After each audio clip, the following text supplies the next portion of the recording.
Mr. Darby. I was going to ask Mr. Pryor if he would just make the motion for unanimous consent. Did he?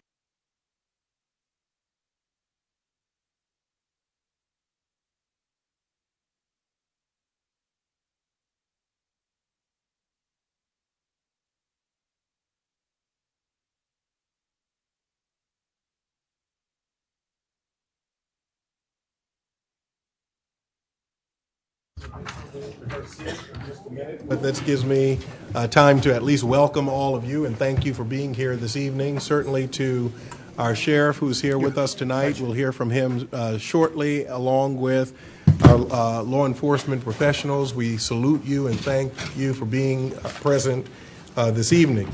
We had feel so much safer tonight, Chair. Oh, yeah, we had the wonderful I feel so much opportunity safer. to have the Coastal Crisis Chaplaincy, along with those who attended, to bless our newest resource that we find in the air, patrolling and protecting and serving the residents of Charleston County, our citizens of Charleston County. So we are very thankful that we were able to be a part of that blessing ceremony.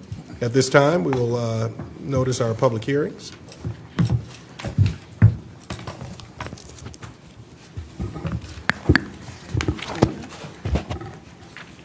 Notice is hereby given that Charleston County Council will hold a public hearing regarding a request to rezone 1488 Orange Grove Road from low-density residential R4 zoning district to urban residential UR zoning district. Do we have anyone signed up for that public hearing? We do. Would you like the presentation or just Oh, let's the have the speakers? presentation Yes, sir. first and then the speakers. Thank you.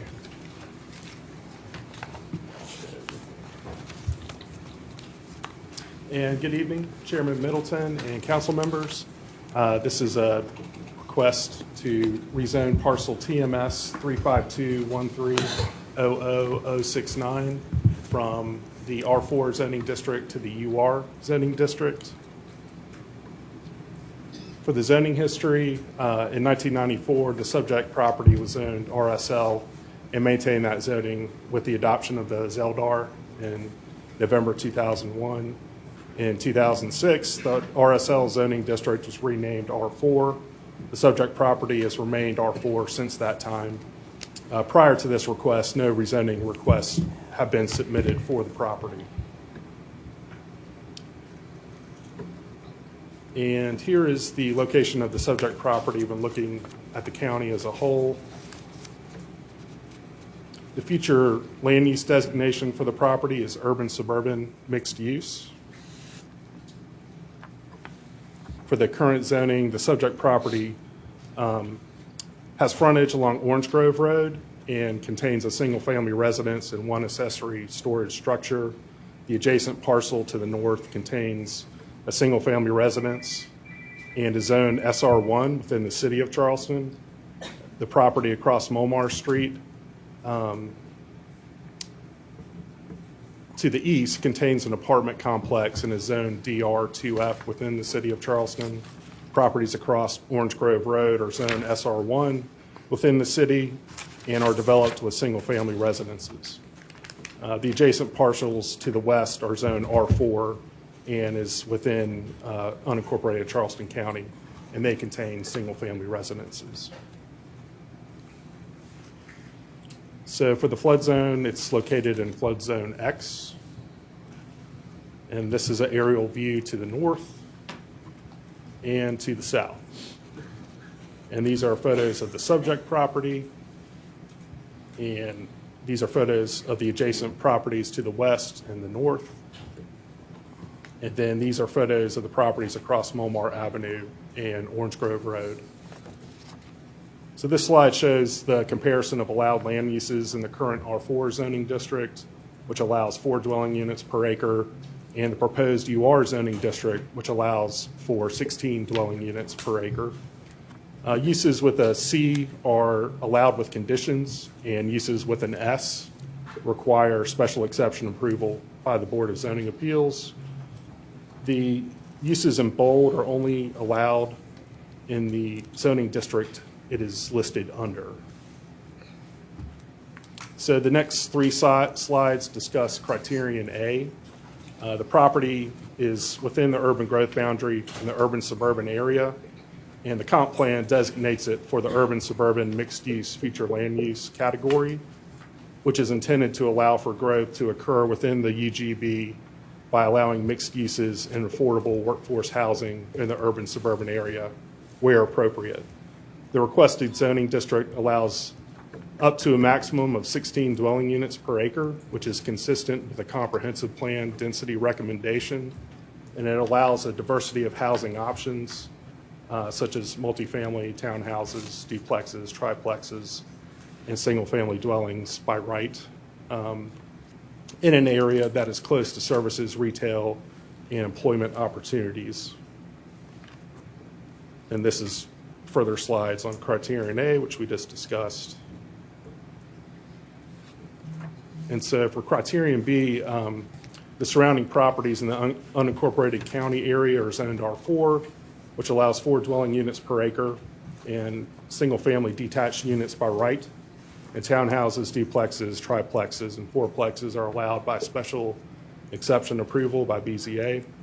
The parcel across Mulmar Street is located in the city of Charleston and is zoned DR2F, which allows up to 26.4 dwelling units per acre. And the city's comprehensive plan recommends that area for suburban use. And this is criterion B continued. Criterion, also wanted to mention the subject parcel is 0.5 acres in size, which would only allow a maximum of 8 dwelling units on the site. Site constraints such as trees and land development regulations such as setbacks, buffers, parking, and stormwater requirements will likely reduce the number of units that can be developed on the site. Therefore, the requested zoning district will allow development that is compatible with existing uses, recommended density, established development standards, and zoning of nearby properties. Criterions C and D are not applicable. For the staff recommendation, criteria A and B may have been met. Therefore, staff recommends approval. Planning Commission has recommended approval of this request. At the Planning Commission meeting, the applicant spoke in support, and 2 comments in opposition were received from public input. And for the public hearing, 1 comment in opposition was received. And the case was noticed as required, and this concludes the staff presentation. Thank you very much. Let us now hear the persons who have signed up. Yes, sir. Anthony G. Bryant, followed by Kathleen Duncan. Anthony G. Bryant, former BZA member. And I checked this out really well because I'm deeply concerned about the city of Charleston and Mount Pleasant and other cities in terms of, in the comp plan, it was a period of time when you could have a joint kind of committee to be able to evaluate what each one's doing simultaneously, as opposed to the city of Charleston and other cities having to encroach on county unincorporated properties.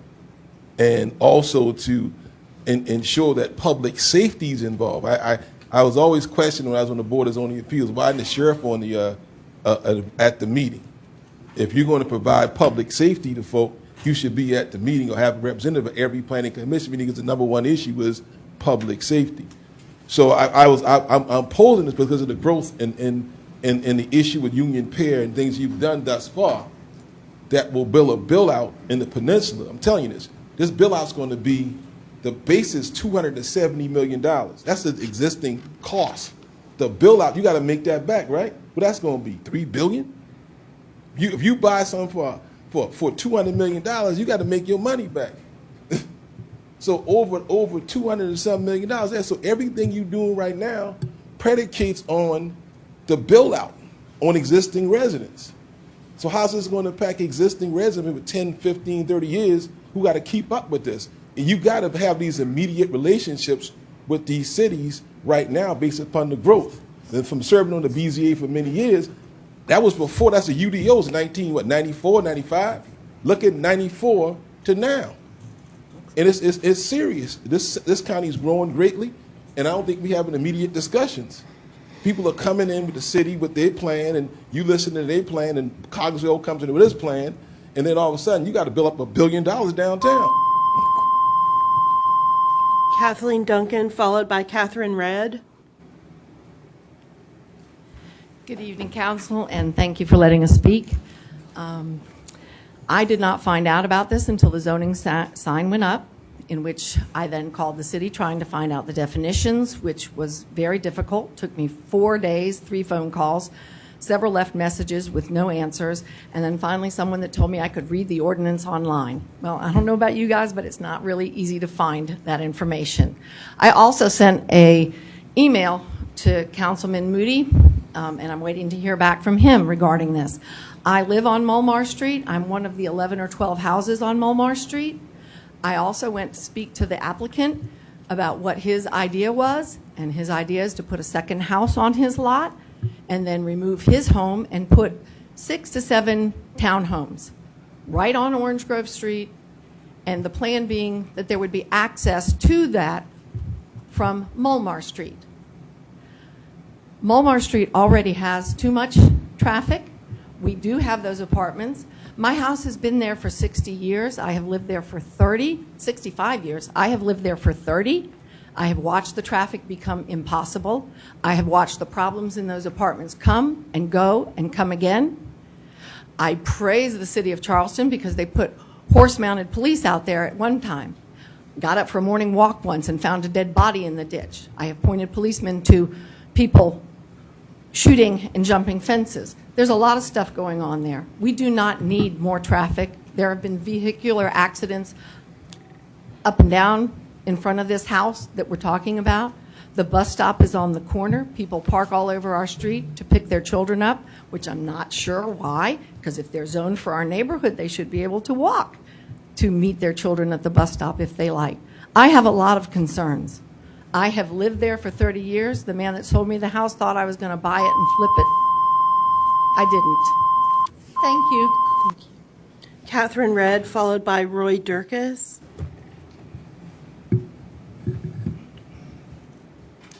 Good evening, council members. My name is Catherine Redd, and I live on Mulmar Street, which is directly adjacent to the property on Orange Grove. I'm here to voice my opposition to the proposed rezoning. My husband and I have lived on Mulmar for 14 years. It is our forever home.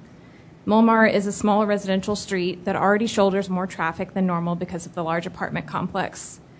Adding a new townhouse development with a driveway accessing it on Mulmar will only worsen an already problematic situation. It's a significant challenge to turn onto Orange Grove from Mulmar as it is because of the high traffic volume. Every morning I have to sit at the end of Mulmar for several minutes in order to take a left there to go to work. And then during the school year, there are kids waiting at the bus stop at the corner and school buses coming and going. It's already a dangerous situation. Also, every single evening, pretty much this week, last week, Orange Grove is backed up the entire length, all the way from Ashley River to Sam Rittenberg. So adding townhouses to this is only going to increase the congestion that we already experience. The rezoning would also set a dangerous precedent for overdevelopment that prioritizes new construction over the quality of life for existing residents. I urge you, please do not approve this rezoning request. Roy Durkis, followed by Bill Horn. Thank you. I oppose the rezoning and the allowing to build townhomes on the corner of Orange Grove and Mulmar Street, mainly for the fact that the traffic is a nightmare trying to get out of Mulmar onto Orange Grove in the morning and coming home in the evening. And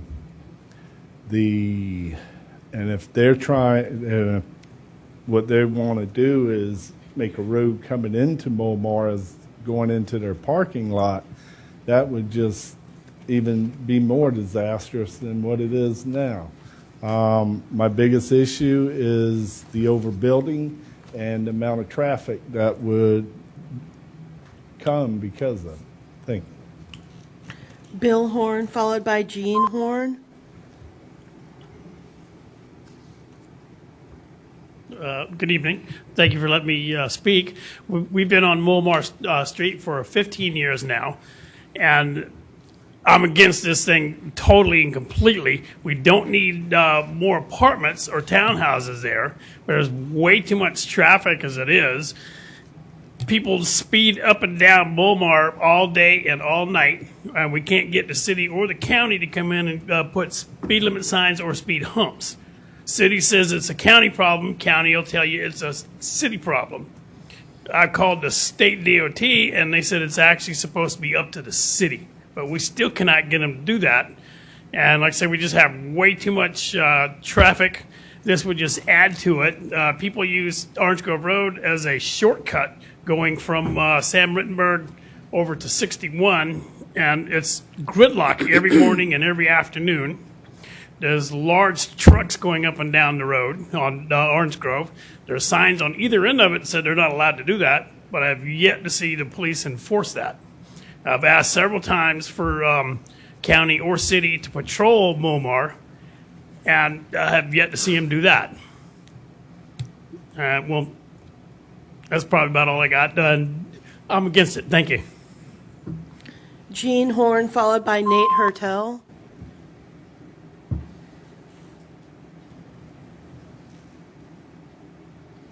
Thank you for allowing me to speak.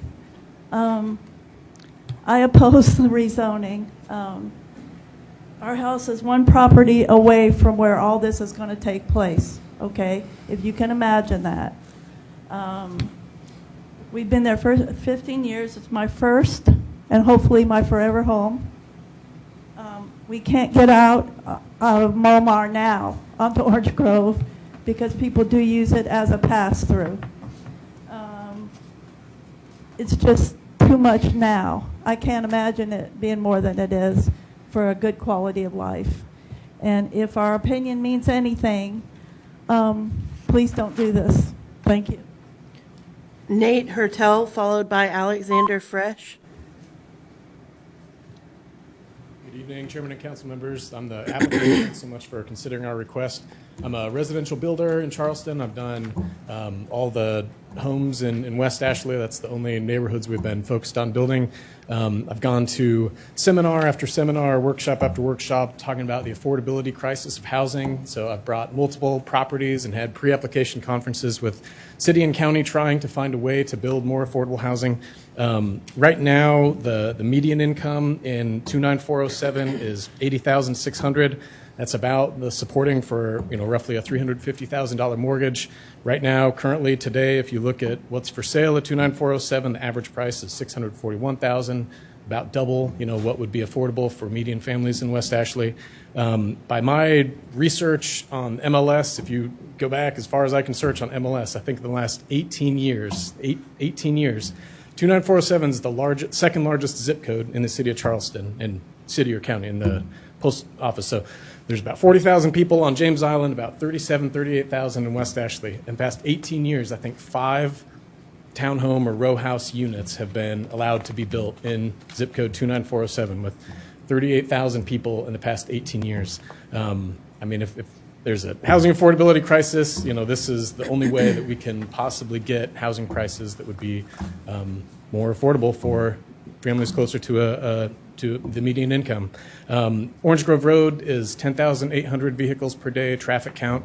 With 6 additional units, we're right under half an acre, so there would be 7 units total on this half acre. If we would be allowed to have a driveway on and off of Orange Grove and not Mulmar, 100% we would go for that. My hands will be tied by DOT regulations on that. I sent a rough conceptual plan, like that would be our conceptual plan if DOT would let us have sorry about that. We would be adding less than 1/2% of traffic if we had 6 units and each unit did 10 units a day. We wouldn't be a significant contributor to traffic on Orange Grove Road. Thanks for your consideration. Alexander Fresh, followed by Trill Norris.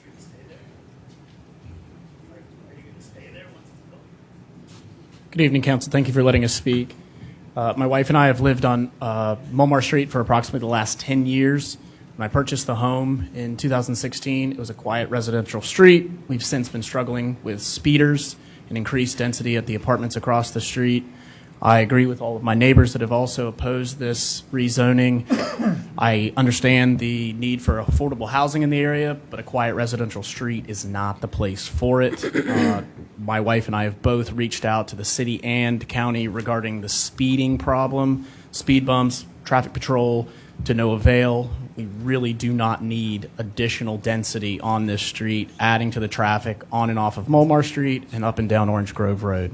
Really appreciate your consideration. Please deny this request. Thank you. And finally, Trill Norris. Thank you for allowing all my neighbors to speak today. I've been on Mulmar for 31 years. I'm a U.S. Army veteran. My husband and I live there. It's our only home we've ever bought. The traffic on Orange Grove and Mulmar is horrendous.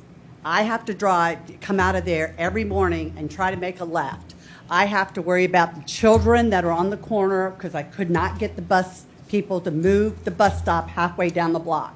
So we have to contend with parents and kids on that corner. We can't see around them. Sometimes it's like, hope God's on my side to get out every day, okay? People on Orange Grove, they're not friendly. They do not let you in or out. Now, where you want to pull that driveway is where all those parents sit. So now you've got those people coming out off of onto Mulmar, right where those parents sit. You're going to have a cluster right there. Somebody's going to get hurt. My concern is for those kids on that corner, okay? It's a very quiet street. Yes, we've contended with the apartments, but we've all been here a long time, 30 plus years, some of us. And if you put more traffic on Mulmar, you dump that into Mulmar, it's not going to be good. You're going to have people that thought this was going to be our last house that we ever bought, our home. And now you're putting real estate to, in my belief, only my opinion, but I don't think he's more concerned about low-cost housing as he is putting money in his pocket. Thank you. And that's the last person who signed up. Thank you all very much, those who came to speak toward during that public hearing. Do we have any public comments? Yes, sir. Anthony G. Bryant.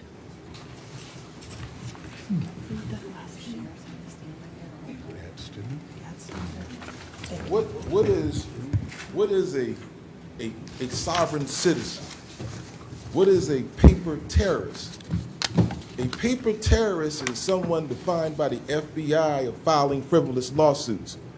I have a lawsuit in protest, Anthony G. Bryant versus the Federal Bureau of Investigation.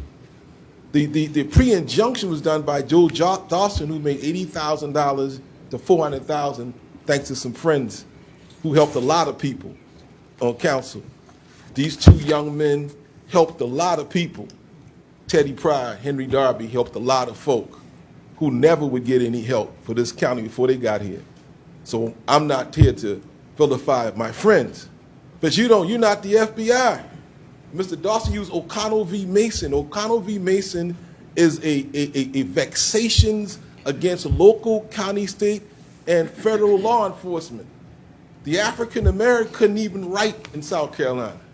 It was a pleasure to be connected to Denmark Vesey, Nat Turner, and everybody else that couldn't write, who navigated my freedom. And to be in the Republican Party and to find out that, that the President of the United States don't like due process, and black folk need due process, no matter what party you belong to. Black folk need due process. If you don't need due process, guess what? You ain't even black. I can take your card from you tonight from being black if you say you don't want due process. What happened to the Scottsboro boys? What happened to other African American lynch in the South who had lynch mobs in jails, or police officers that just shot them because they were just black? I hate to put that out here, unless you against something. a religious point of view, I believe in separate church and state. You can buy the military and religion. You got a recipe for disaster. Thank you very much for your time and have a nice summer. Reuben Gadsden, followed by Jamal Wright.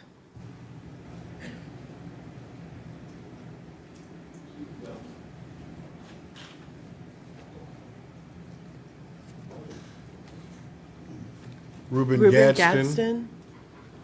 You said no? Okay. Oh, all right. Okay. Jamal Wright, followed by Sam Spence.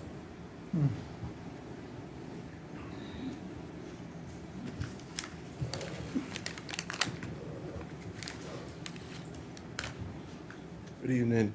Thank you for this opportunity to speak. I am Jamal Wright, Vice President of the Red Top Community. I am here to speak on behalf of Tobin Boys School. Tobin Boys School has been a landmark in our neighborhood. A lot of the residents that are here attended Tobin Boys School. And we would like the opportunity to save Tobin Boys School and preserve that school for our community so it can tell our history. Some comments were made here that we have a bit of nostalgia, and I wonder how you could not have a bit of nostalgia about a segregated black school where your parents, your grandparents, your aunts, your uncles were taught because that's the only place they had to go to school. If that doesn't give you nostalgia, then I don't know who you are. The opportunity was never presented to the community to own that school. Charleston County School District owned that school. From there, it went back to the original owners, and they sold it. It was not a public sale. It wasn't a for sale sign. And also the comments made that if the community had rallied together and paid $1, we had a similar contract with Charleston County School with our park. We did that. That opportunity was not presented to us, made aware to us that that was for that school. We would have done that. So the idea that this community doesn't rally together is absurd to me. Most of the people in this found out at 11 o'clock about this meeting and rallied together. So I refute that this community doesn't rally behind itself. Thank you. Sam Spence, followed by Melody Dover.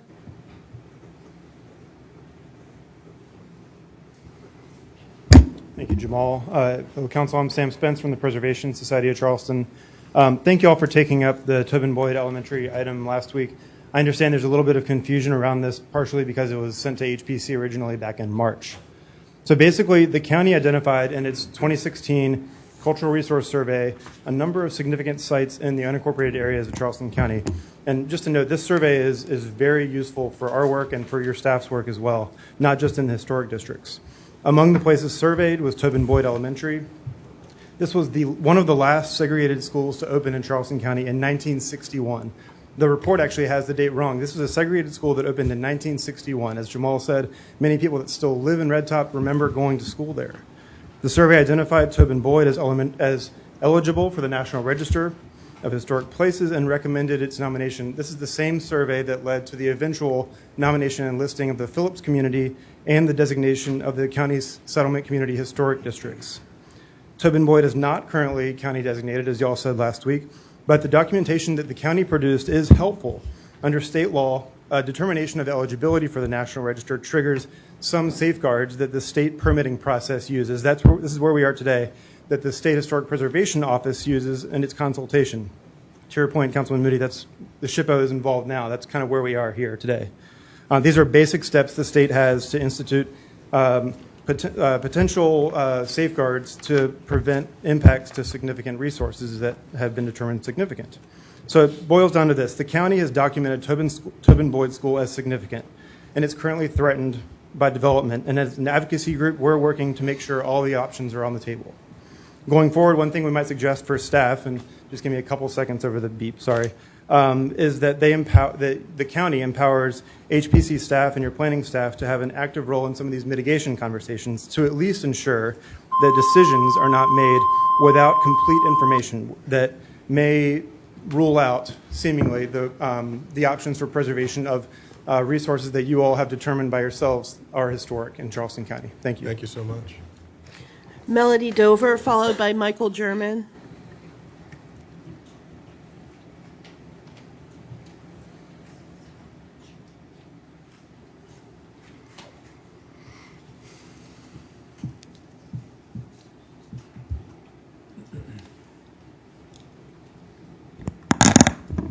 Good evening, Councilman Middleton, the chairperson, to each county council member, and to each of you in your respective places. I don't normally read, but tonight I am. I am here about Tobin Boys School. And the reason I'm reading is because this is a very, very emotional issue for me. I am the president. I am Dr. Melody Dover, and I am the president of the Red Top Improvement Association. First, I would like to tell you about Tobin Boyd Elementary School, located in a black settlement community in Red Top, South Carolina. Tobin Boyd School shares the name of two distinguished teachers that taught historical black schools in the West Ashley area for 30 years or more each. Tobin Boyd was an equalization school that was built in the 1960s. There was nothing about it being equal between the black and the white school. We received the old, raggedy, torn books.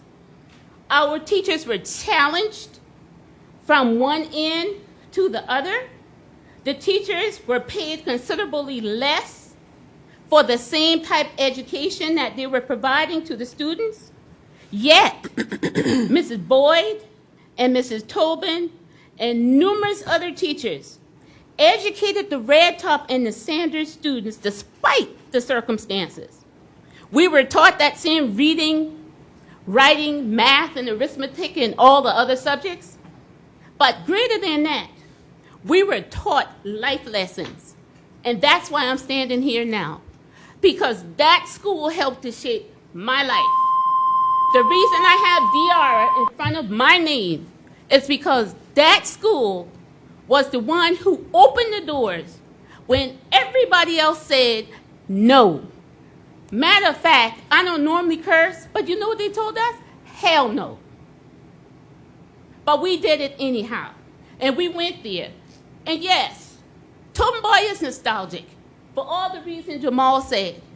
But you know, greater than that, that building is not just a building to us. It's our life.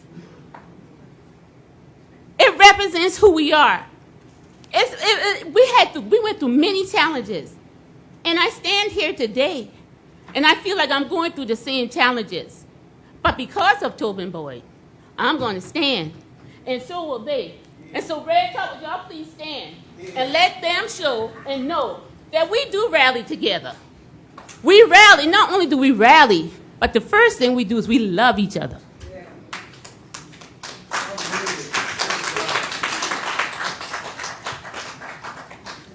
Now know this. It is not the desire of Red Top community to deprive anybody of their rights. If it's a place where they're supposed to build, let them build. But you know what? We also did an ACA. And the ACA, the area character appraisal, so those new buildings that y'all are bringing into Red Top doesn't fit into the black settlement community. Dr. Dover, certainly we have given you additional time over the 2 minutes, and so I would like to be respectful to that. Yes, and I will be respectful if you just let me finish this last piece, and I will sit down, and I appreciate you telling me this. But I also want you to know, we don't want to disrespect them, but we don't want them disrespecting us either, because we are just as valuable as they are. And it's the history of that building that means so much to us and have us where we are today. I thank you, and I thank you for allowing me the extra amount of time. Amen.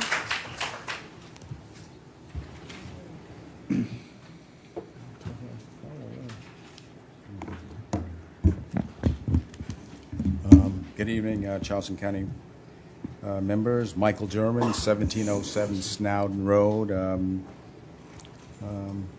in the Mount Pleasant area. And regrettably, I'm here to talk about Charleston County Ordinance 2017 that was passed in 2019 that prohibits the use or annexation to get sewer service. That ordinance was passed by Charleston County 20 years ago, back in 2019, I'm sorry. But yet today, now, my granddaughter is getting ready to build her home on legacy property, and we're faced with those same challenges. You, the county, we allow Mount Pleasant, the town of Mount Pleasant, which has an ordinance that challenge yours. It pretty much says that for me to get the water and sewer service, I have to join the town. Your ordinance says, no, we don't have to do that. The interim fix to this is, well, because I don't know, they own the Mount Pleasant sewer service, you're allowed to put in a septic tank. That's not the fix. We really need to bring this back to the forefront and get some valid answers, because it's confusing. Mount Pleasant Waterworks, from my understanding, is an independent entity. Why are we allowing them to follow the town ordinance? Or is Mount Pleasant Waterworks owned by the town?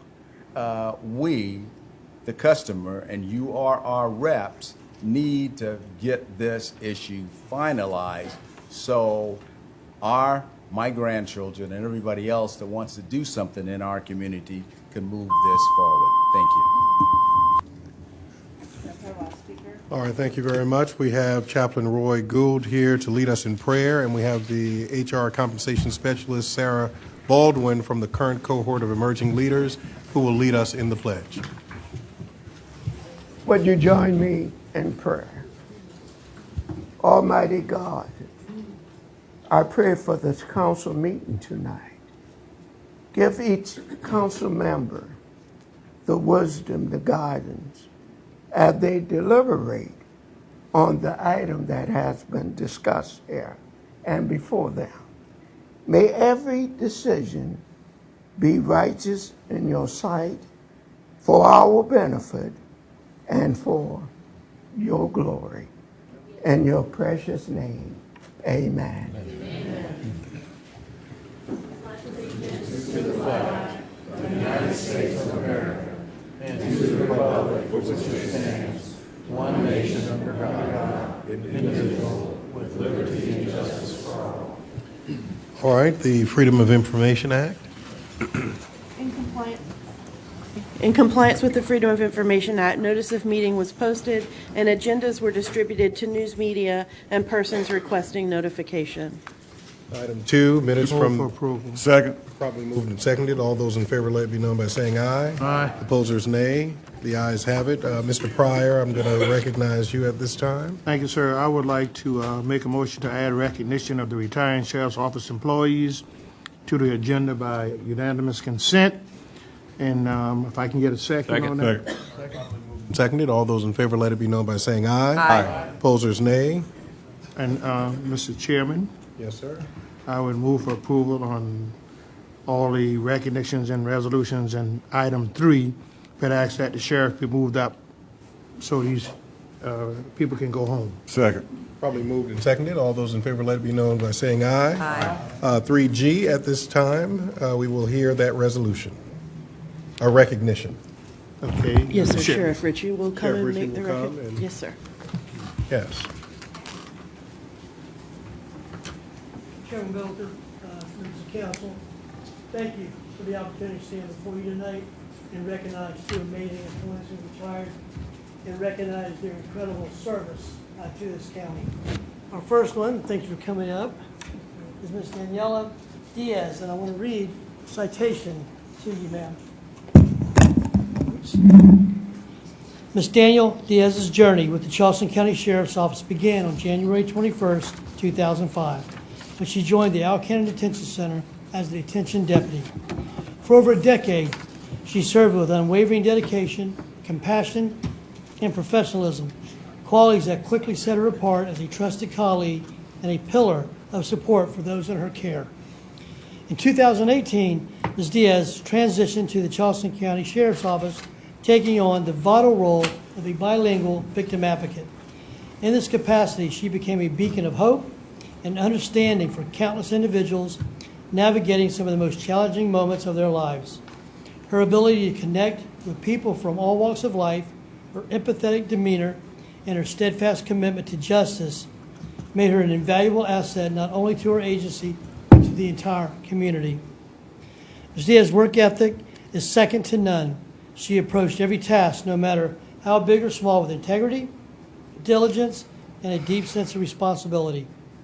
Her peers have often remarked on her willingness to go above and beyond, ensuring that every victim and every family receive the care, respect, and advocacy they deserve. But beyond her professional accomplishments is Ms. Diaz's kindness, warmth, and humanity that have left an indelible mark on all of us. She has been a mentor and an inspiration and reminds us daily of the power of empathy and the importance of service. Ma'am, thank you for your 20 years of service to all the residents of Charleston County. We appreciate it, and I know they appreciate it. We have a small token of our appreciation for you.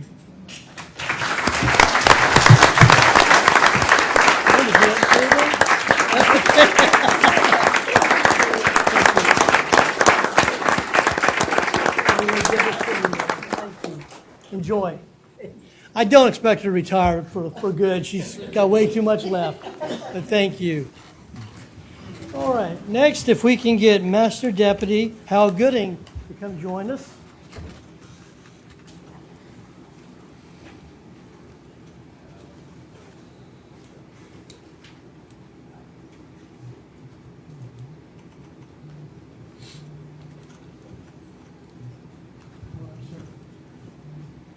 Before I really get into his citation and many other things we have to present him tonight, we are recognizing Master Deputy Gooding for over 50 years of service to Charleston County. That is a huge milestone for anybody in any career.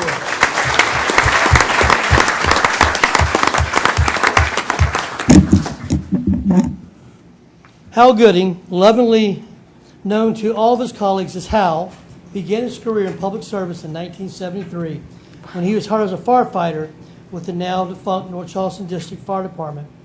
During his tenure with the fire department, he went on to earn his certification as an EMT, where he also provided emergency medical care to the Charleston community. After 9 years of service, he was given the opportunity to enter the field of law enforcement and was hired by the Charleston County Police Department as a patrol officer in 1982. His service later transitioned to the Charleston County Sheriff's Office when the two agencies merged after a referendum passed in 1991. Over the years, Master Deputy Hal Gooding steadily advanced with the Sheriff's Office, earning the promotion to Master Deputy Sheriff in 2000. Throughout his distinguished career, Master Deputy Hal Gooding has worked across various divisions, showcasing his versatility and dedication.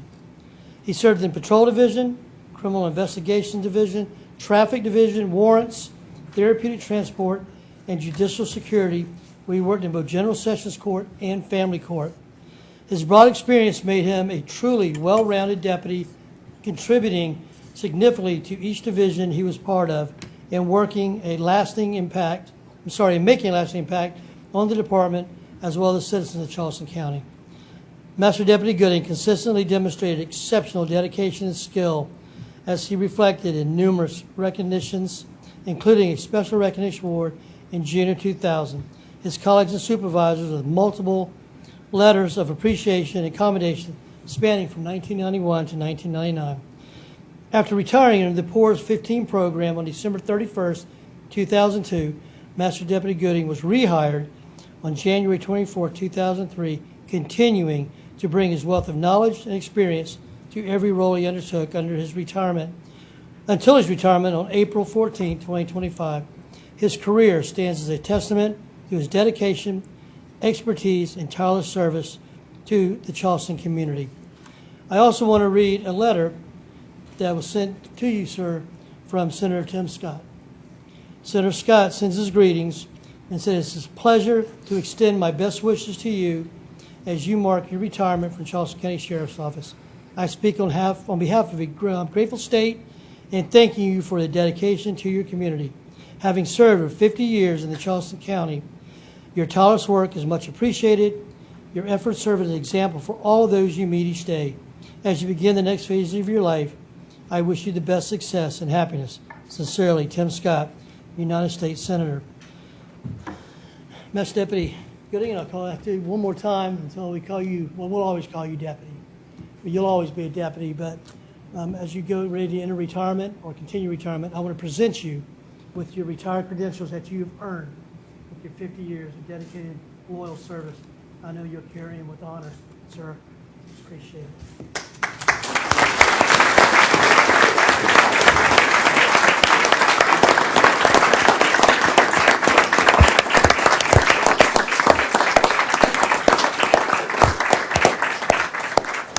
And we have a few more presentations. Captain Phil, you want to go first, sir? Yes, sir.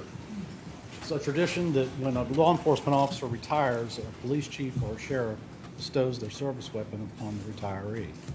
In your case, where you served over 50 years, usually a person just gets the weapon. But in this case, we decided that we needed to do something a little bit more special. So this box was made to hold in memory of your service to the sheriff's office.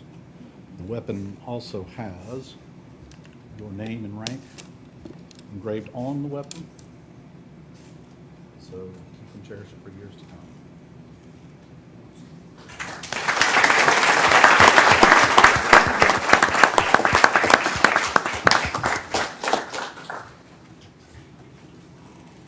Chief Burke said, if you come up, sir, and make your presentation.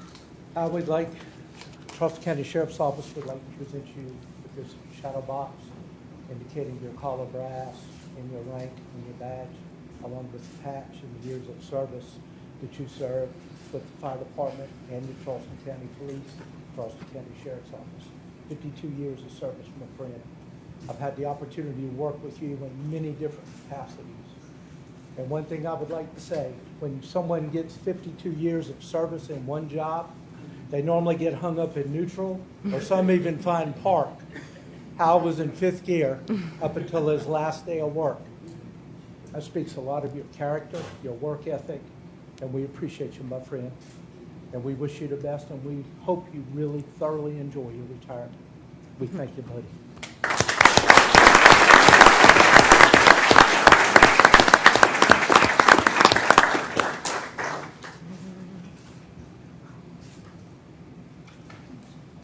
I believe 50-plus years, sir. You can have the mic if you like. You're good? All right. That's how he made it 50-plus years. So thank you all for allowing us to recognize these incredible employees. Have a good night. Thank you. Let's give them another hand.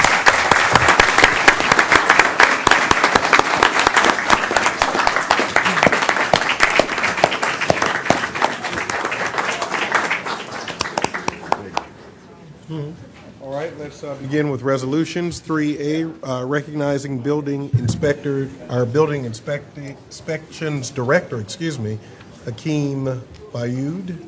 That was my request. If That I can, was your if I can invite Mr. Bayoud, and is Carter McMillan still back there? Can he come help me? Yeah, Carter, come up here with us.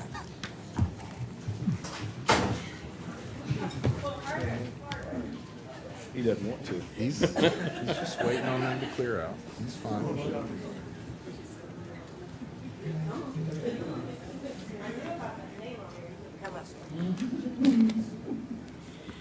A lot of times, we get requests from constituents when there's only a problem. So the building department is one of those areas where they process thousands and thousands of applications each year. They do thousands of inspections. It's a lot of hard work, but the very few issues we have are what rise to the surface. And I wanted to just publicly recognize Mr. Bayoud for his service to the county as the lead building inspector, and just mention what one of the constituents had to say about the service we provided in response. He says, Ms. Honeycutt, I'm pleased to write and let you know that Mr. Bayoud is extremely helpful to me in resolving our issue. We've had several meetings and discussed options, and I found him to be reasonable, supportive, and working toward a successful resolution. So Hakeem, thank you. I appreciate your service. A lot of times when those issues come to council members, I may be in the middle of a workday doing my other job, and there's only one way that I can get to that constituent's request, and that is through Carter McMillan, our ombudsman. And so it was still a building department issue. Mr. Bayou knows when I send Mr. Carter up to his office with somebody, it's always a request that needs to be addressed immediately. But this is what somebody had to say about Mr. McMillan recently with a building department issue. They said, "Thank you, Ms. Honeycutt, for all your help, but please note that Carter McMillan is a true asset to the administration. He is very knowledgeable and understanding and a great representative for the county." So I just wanted to say thank you both publicly for all of your service to us. Yes.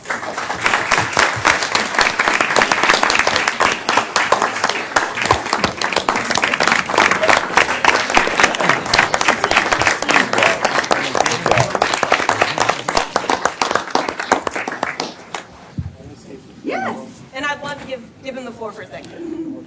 Just a few minutes. Thank you so much, Mrs.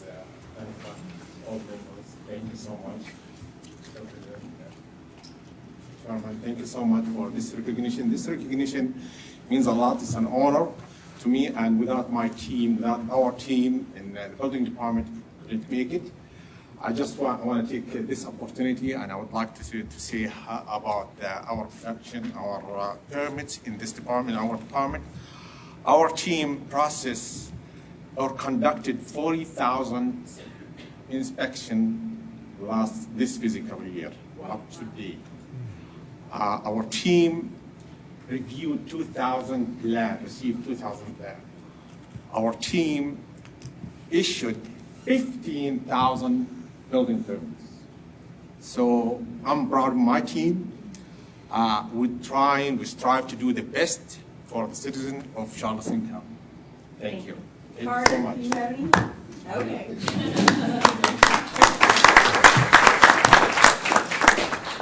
Our EMS Week resolution, Mr. Pryor will present that, and I will read it. Our Yes, clerk sir. will read it. We could have the EMS representatives. A resolution of Charleston County Council. Deputy Chief Administrator, if he would come as well.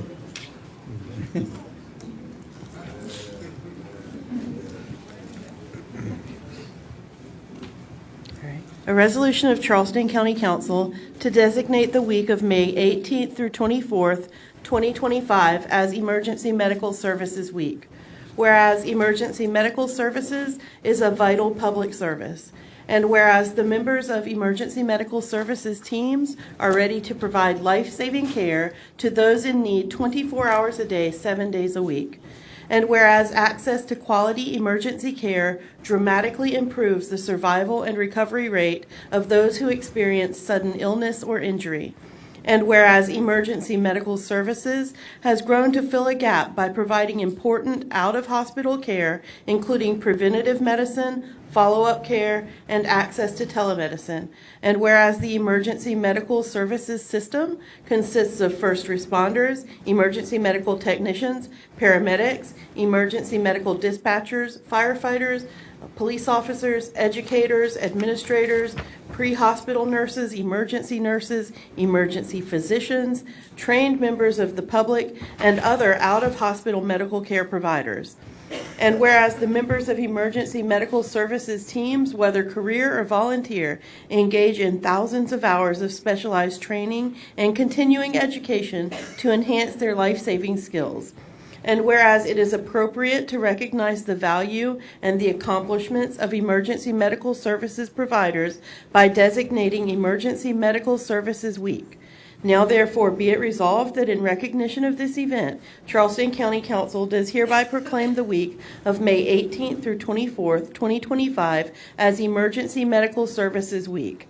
The theme for the 51st anniversary of EMS Week is We Care for Everyone.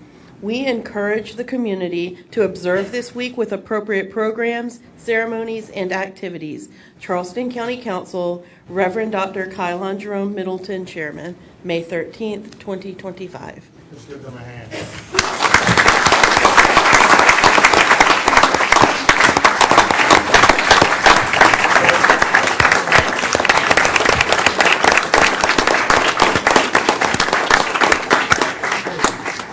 many of you know how I feel about public safety, and the job that y'all do is just, beyond.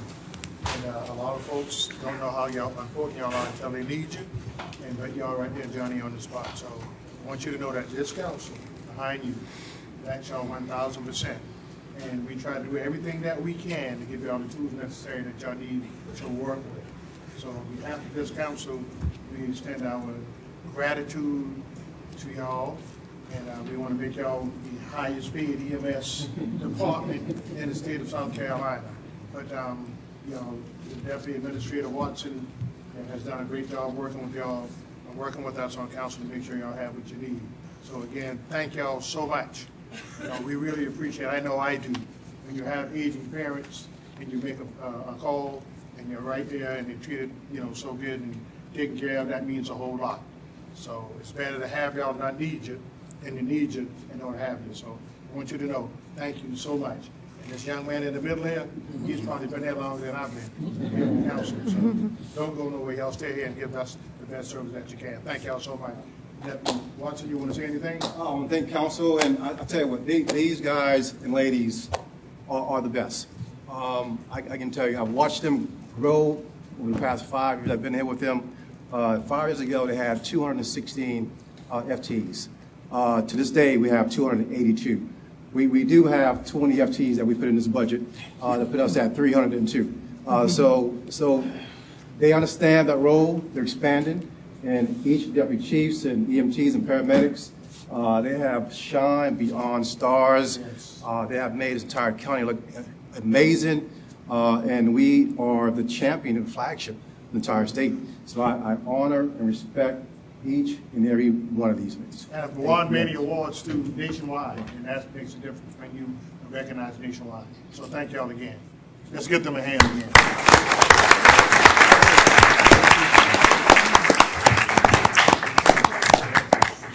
Sir. Yes, sir. Thank you, sir. Thank you. We had some more. You don't have to get in the front. He's trying to get your picture.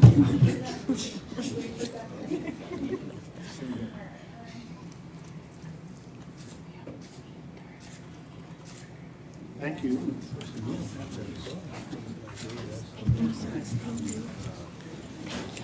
Get here. Thank you all very much. 3C, Economic Development Week Resolution. Yes, sir. Thank you, We can sir. have, Thank you, sir. thank you, Merle Johnson and his staff. Mr. Sass will present that to them Yes, sir. Oh, thank you. at the appropriate time. Thank you very much. Yes, sir. Hammond in there, okay. Okay, I got it. All right, put this on my jacket. Okay, all right, all right. A resolution of Charleston County Council recognizing May 12th through 16th, 2025 as National Economic Development Week. Whereas economic development professionals work to attract, retain, and expand job opportunities that promote long-term community growth and prosperity. And whereas the profession supports thriving neighborhoods, enhances quality of place, strengthens local tax bases, and drives sustainability and resiliency in communities across the globe. And whereas these professionals build partnerships among business leaders, residents, educators, and elected officials to support infrastructure investment, workforce development, and economic vitality. And whereas the International Economic Development Council, established in 1926, recognizes National Economic Development Week to highlight the contributions of economic development professionals and the positive impact they make in communities of all sizes.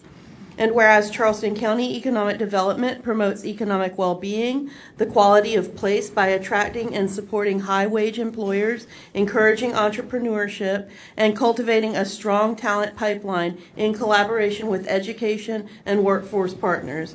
And whereas since its founding in 1993, Charleston County Economic Development has helped facilitate over 40,000 jobs and $8 billion in capital investment with an annual impact of $18.2 billion, representing nearly 25% of Charleston County's economy. Now therefore be it resolved that Charleston County Council hereby recognizes the week of May 12th through 16th, 2025 as National Economic Development Week and commends Charleston County Economic Development for its leadership in advancing job creation, business investment, and strategic growth across our region. Charleston County Council, Reverend Dr. Kylon Jerome Middleton, Chairman, May 13th, 2025. Thank you all. I want to thank y'all. Y'all do an incredible job. You have done an incredible job for the last 30 years, and we sure appreciate everything y'all have done. You've made Charleston County one of the best places to live and work, and we sure appreciate that. It gets tougher. It gets more competitive as we go. But I know y'all are looking at the right things that we need here in the county for our residents and for the county to prosper. So I really appreciate that. Would you like to say something? I would just like to say thank you to everybody that continues to support economic development in the existing industry here. That's what economic development really is, truly. And so, Mr. Tootin, Ms. Rona, I couldn't do it without your team here. So I want to thank them as well as we continue to evolve this landscape for prosperity for everyone. So thank you.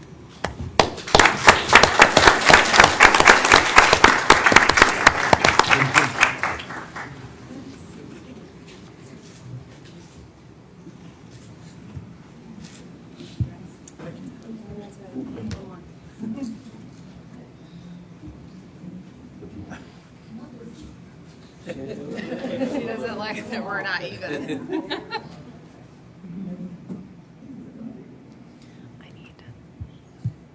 Thank you. Thank you so much.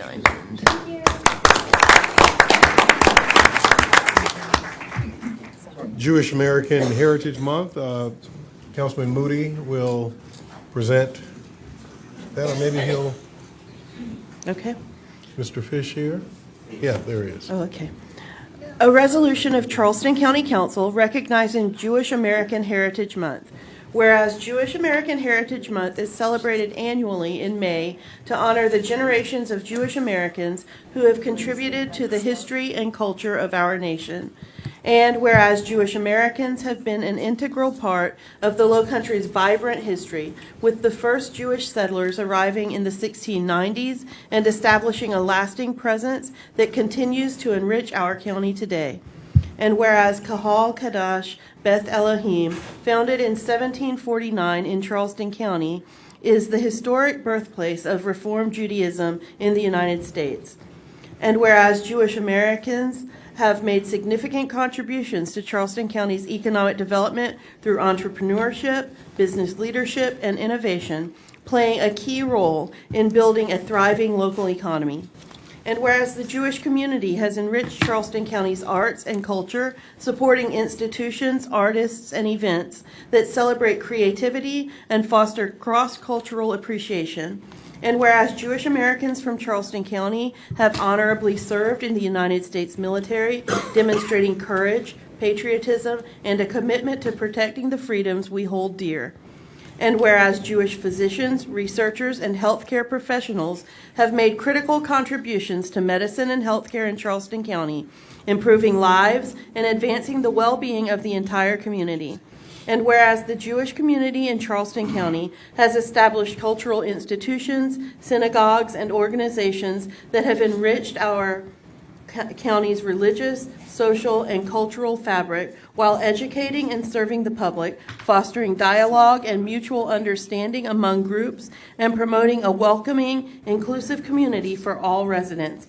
And whereas recognizing and celebrating Jewish American Heritage Month reaffirms our county's commitment to combating prejudice, standing against anti-Semitism and all forms of hate, and promoting unity among all of Charleston's residents. Now therefore be it resolved that Charleston County Council does hereby proclaim May 2025 as Jewish American Heritage Month in Charleston County and encourages all residents to join in celebrating the achievements, contributions, and enduring legacy of Jewish Americans both in our local community and throughout the nation. Charleston County Council, Reverend Dr. Kylon Jerome Middleton, Chairman, May 13th, 2025.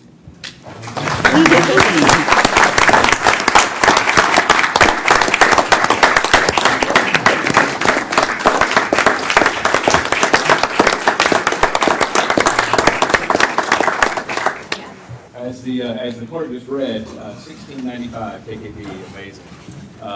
Long and storied history with the Jewish community in Charleston County. And my friend Brandon Fish here is with the Charleston Jewish Federation, which is sort of the entity that kind of brings it all together for advocacy, fundraising, never forget, teaching children, passing on the legacy. So Brandon, if you have a few comments you'd like to make with people, we'd love to hear them. Well, this has already been a long meeting, and I'm an underwhelming presence when it comes to the Jewish community, and part of that is because there are 3 council meetings tonight, and where they're celebrating Jewish American Heritage Month. But Councilman Moody said it all, and really Charleston has been a fantastic place to be Jewish for centuries, from the folks who came here in 1695 to my ancestors who came here at the start of the century running from violence in Russia against the Jewish people, to folks in the middle of the century running away from the Holocaust. Everybody got a welcome and a warm welcome and open arms, and it's been that way since. And thank y'all. Thank y'all. Thanks for being here. Thank you, Larry Kabrowski, also. Thank you. Nope, this is the last one.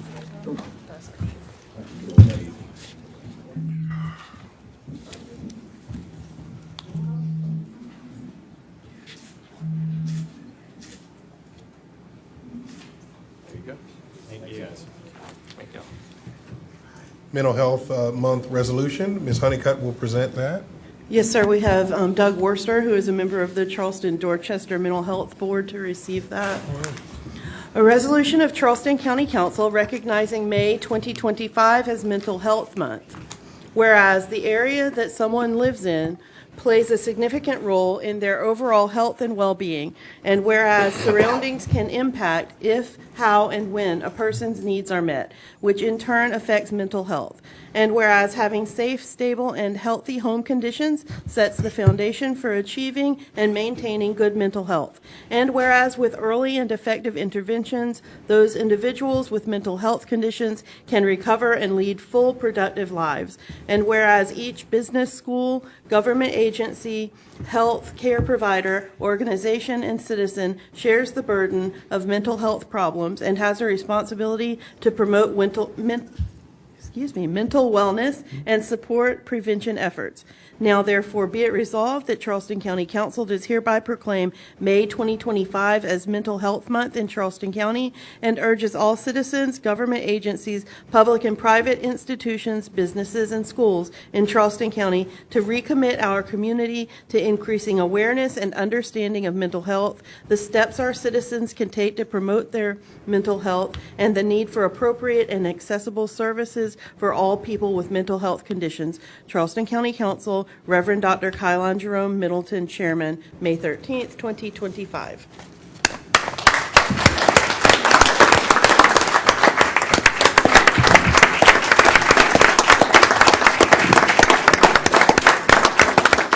I did want to just take a minute to say that mental health awareness and bringing it to the forefront in every opportunity we get has been something that I've championed while on county council, only because for generations it was the unspoken. We discussed when folks had mental health issues, there was a stigma around that. But really, we're all on some spectrum, right? And so we are here today to say those preventive measures are so important. And so check in, make sure that your mental health, your well-being is under control. And also, Doug, do you want to say a few words? I can't say much further than what you said. Thank you for everybody's support. Absolutely. Thank you.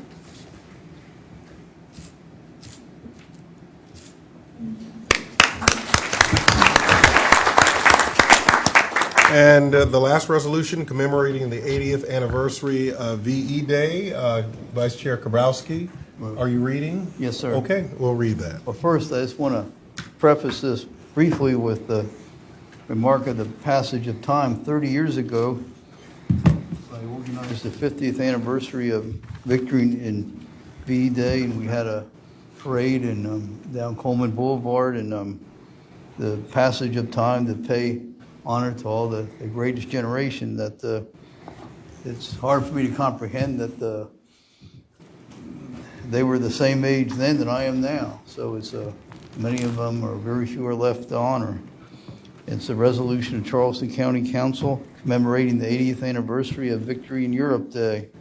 Whereas May 8th, 2025 marked the 80th anniversary of Victory in Europe VE Day, commemorating the Allied powers' triumph over Nazi Germany and the end of World War II in Europe, one of history's most significant victories for freedom and democracy.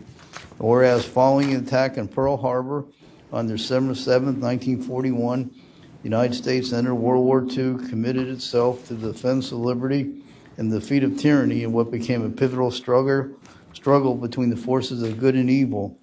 And whereas over the course of the war, more than 250,000 America's service members gave their lives in the effort to liberate Europe and secure the survival of Western civilization.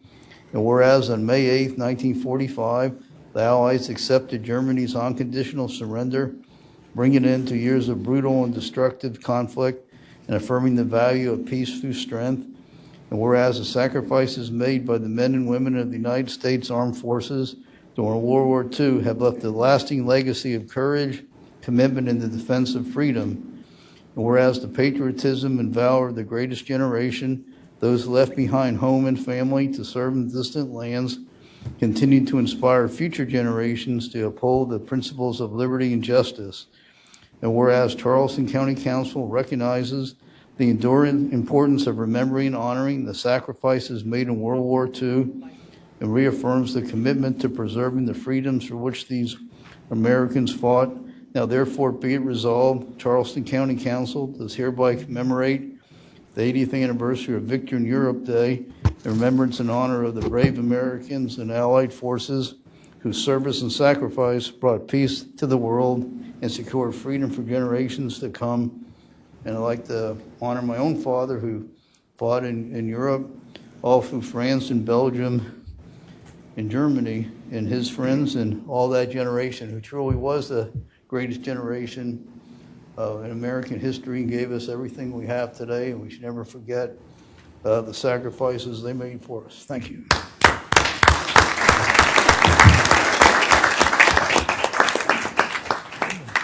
4, second reading of ordinances, 48 Headquarters Road, Azalea Complex Water Easement transferred to the Commissioners of Public Works of the City of Charleston. An ordinance approving and authorizing the grant of a utility easement to the Commissioners of Public Works of the City of Charleston, South Carolina on portions of county property identified as tax map parcel number 41113000004, located at 4371 Headquarters Road, North Charleston, South Carolina 29405. Mr. Boykin? Aye. Mr. Darby? Aye. Mrs. Honeycutt? Aye. Mr. Kabrowski? Aye. Mr. Moody? Aye. Mr. Pryor? Aye. Mr. Sass? Aye. Mr. Warman?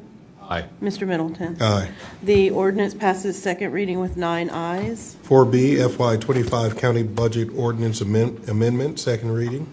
An ordinance to amend the 2024-2025 budget ordinance number 2295 to provide for the increase of Charleston County's general fund budget by appropriating an additional $9,460,702 for the fiscal year beginning July 1st, 2024 and ending June 30th, 2025, hereinafter referred to as fiscal year 2025, to provide for budgetary control of said appropriations by the county council and the county administrator and other matters related thereto.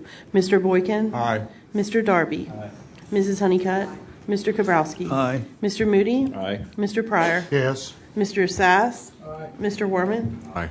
Mr. Middleton? Aye. The ordinance passes second reading with 9 ayes. 4C, Financial Incentives for Project Legacy. Chairman? Yes, yes. Very brief discussion of this. Yes. This, again, I'm sure it does wonderful things, but we still don't know publicly the name of it, and I can't vote for, to give tax incentives for something I don't know who they are, though we have a very good newspaper here, and they had a thing that I read this weekend, I assume it's that company, and what he said last week, there were 14 employees, and I just point out that to give tax incentives on the basis that you read into the record of, I think, millions of dollars over the time, there's literally hundreds of small businesses of 14 employees or more. I don't think we should be in the business of taxing some people and not taxing others. and all the reasons that are given for how this would help them hire more people and do things, that applies to everybody that owns their own business or is taxed on their home and wants to stay in their home. So to me, it causes distrust of government that when you don't, that the burden of tax is very heavy, and the tax some and not others in the same category undermines respect for what we do. And I can't vote for something for 14 new employees when there's hundreds of other companies and employers that would be in the exact same category. And that's not in any way that disrespect this company. I'm sure they're all wonderful people and do wonderful things, but so would all the hundreds of others of small businesses that we don't give these tax incentives to. And that's why I would be against it. Thank you. All right, the second reading. Yes, sir. An ordinance authorizing the execution and delivery of a fee in lieu of tax agreement by and among Charleston County and an entity currently known to the county as Project Legacy, including any related or affiliated entities and any sponsor affiliates, whereby Charleston County will enter into a fee in lieu of taxes arrangement with Project Legacy, providing for payment by Project Legacy of certain fees in lieu of ad valorem taxes and other matters related thereto. Mr. Boykin? Aye. Mr. Darby? Aye. Mrs. Honeycutt? Mr. Kabrowski? Nay. Mr. Moody? Aye. Mr. Pryor? Yay. Mr. Sass? Aye. Mr. Werman? Mr. Middleton? Yeah, based on, the paragraph that says whereas and talks about intends to acquire, construct, furnish, and equip the facility for metal fabrication service for the aerospace and defense industries, I'm still a little puzzled about that defense part, so I'm going to vote nay for right now until that's further fleshed out. Yes, sir. Third reading. The ordinance passes second reading with 6 ayes and 3 nays. Item 5, Move for approval A and B. properly moved and seconded. All those in favor, let it be known by saying aye. Aye. Opposers, nay. The ayes have it. Mr. Chairman. Yes, Mr. Pryor? Can we remove 6B until we have further discussion to see what we can do to maybe, come to some type of mitigation? I don't think we can remove that, Mr. Pryor. I think the clerk told us on Thursday that we need to carry, some sort of motion on that to move that forward back to the HPC. They've asked us for some sort of guidance. So they need an answer in a hurry, is what you're telling me? I'm not saying they need it in a hurry, but I knew that we couldn't take it off on Thursday. And so I'm not saying take it out, I'm just saying that's just, delay it like we do other projects, not unless somebody needs to have an answer right now. I mean, can we defer this until our next meeting? Are there a rush for this? No, I'm not aware of any rush for it. Okay, I'd like to defer this until the next meeting. All right. Second that. That's been properly moved and seconded. All those in favor, let me know by saying aye. Aye. Opposers, nay. Now, move for approval 6A, C, Mr. D. Pryor, hold on, please, sir, hold on. I mean, because I wasn't here, I think, the last time. What is the recommendation? The recommendation is not to send a letter, so that's why we're going to, Why would we not send a letter in support? well, I will speak to you about that in the back, so in the sake of time. But, I mean, council have done everything they can do. Right. The property owner has property rights that he can enact. But, I'm trying to maybe see if the owner would maybe do something with the community. Well, the owner, Mr. Pryor, has agreed to do something with that's the part that I'm trying to figure out, what are we deferring? Because the owner has been very forthright that the owner is willing, to work with the community, work with SHPO. They've been in touch with the historic, the state preservation component to do everything potentially possible to preserve at least the memory of the school and to honor the community. I think they've been in conversation. So I don't know, what more we're going to ask them to do. They've already communicated that very clearly. All right, so I thought that hadn't been communicated. So all they asked us to do is send a letter. So I'm gonna withdraw my motion, and then you can just vote on this separately after 6A, C, D, and E. So my motion is approve 6A, C, D, and E. And we can come back and vote on B. D, All right. E. Mr. Moody, you seconded that, so we didn't vote on it, but I'm fine with withdrawing. yeah, thank you. And Mr. Darby, we can debate it and talk about it publicly so that we can have those things on the record. 6A, A, C, D, and E. A, C, D, and E, all those in favor? Was there a second to that? Okay, thank Now, you. wait a minute, 6E doesn't need a vote because that was just presentation, right? What is it? There were some components in that. Yes, sir, you all made a motion for Which the one? emergency management director to pursue those 6 or 7 different priorities that he discussed. Okay. 6A, C, D, E, probably moved by Mr. Pryor, seconded by Mr. Boykin. All those in favor, let it be known by saying aye. Aye. Opposers, nay. The ayes have it. 6B, HPC request for letters regarding Tobin Boyd Elementary School. The committee recommendation was not to send the letter, and that, what was the vote on that on Thursday? I don't have the I think it was vote, 8-0. but I don't remember anyone opposing that. Yeah, no one opposed Right. it. Mr. Kabrowski. I'd like to make a motion to let the HBC get involved before we. Well, the HPC is involved, so the HPC is asking us. This is where the request is coming from. The HPC is asking I us misunderstood then. whether it should write a letter opposing the developer doing whatever on that land. And so, Mr. Darby, the conversation that we had on Thursday is the developer by right has purchased the property. They're not looking to they're not looking to have a special exception to upzone or whatever the property. And I'm not, for the developer or against. I'm just giving the information. And the developer is not asking, for any sort of, ordinance change or anything of that by right they can do exactly the things that they wish to do. The issue becomes the school, which is in disrepair.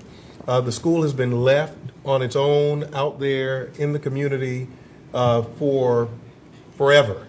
And so part of the conversation was, and I never said, I said as far as the community, I know the community itself rallies, and I said, well, maybe the community has not had the opportunity to rally to the school district, for the school district potentially to give them the opportunity to purchase the school for $1. The school district does that in communities all the time. Lincoln School was purchased by the community. It's a community center at this time. There are other types of school property that has been conveyed over to community organizations to continue the work in communities. So by right, the developer has purchased the property, is looking to.